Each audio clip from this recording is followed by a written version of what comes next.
إلا بغينا نفهموا اليقظة الفكرية في المشرق العربي، خصنا نرجعوا للقرن 19 اللي فيه كانوا أغلب المجتمعات العربية كيعانيوا من التخلف. أغلبيتهم كانوا تابعين للدولة العثمانية اللي هي براسها كانت كتشهد واحد الضعف، خصوصا في النهاية ديال القرن 18 والبداية ديال القرن 19. الدولة العثمانية ما بقاتش قادرة تصلح الأوضاع السياسية أو التعليمية، كان الحكم استبدادي، الحريات ما كانوش، التعليم منعدم، وكان الجهل والخرافات هما اللي منتشرين. وفي نفس الوقت اوروبا كانت كتعيش واحد التطور، بانت تبدا الثوره الصناعيه وتطورات من الناحيه العلميه والصناعيه والتنظيم.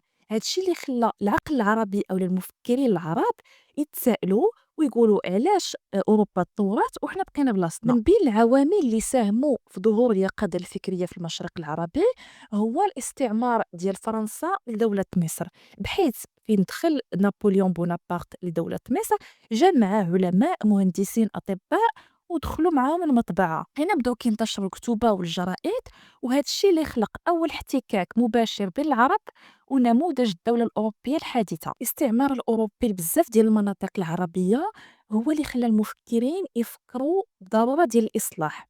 أولا من خلال الدخول ديال المطبعات والظهور ديال الصحافة والترجمة ديال الكتب الأجنبية في مجالات بحال العلم والفلسفة والسياسة، خلى الأفكار الجديدة تنتشر بين الناس، وبدا الاهتمام باللغة العربية رجع لأنه كانت اللغة السائدة هي اللغة التركية. الاستعمار الفرنسي ما غاديش يطول بزاف في مصر لأنه غادي تنسحب سنة 1801، وهنايا غادي يبان محمد علي اللي غيلعب واحد الدور مهم في التأسيس ديال المدارس، في التنظيم ديال الجيش، وفي بعثة الطلابية للخارج. القضايا الفكرية في المشرق العربي كانوا عندها بزاف ديال الأهداف اللي هما ثقافية اجتماعية وسياسية.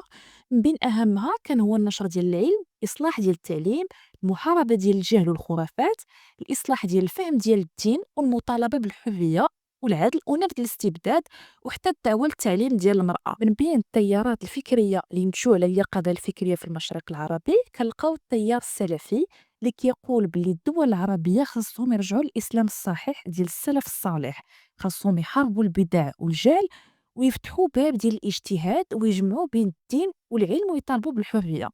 في المقابل كان التيار العلماني اللي تأثر بالفكر الغربي، دعا للمساواة والديمقراطية وفصل الدين على الدولة وتحديث المجتمع.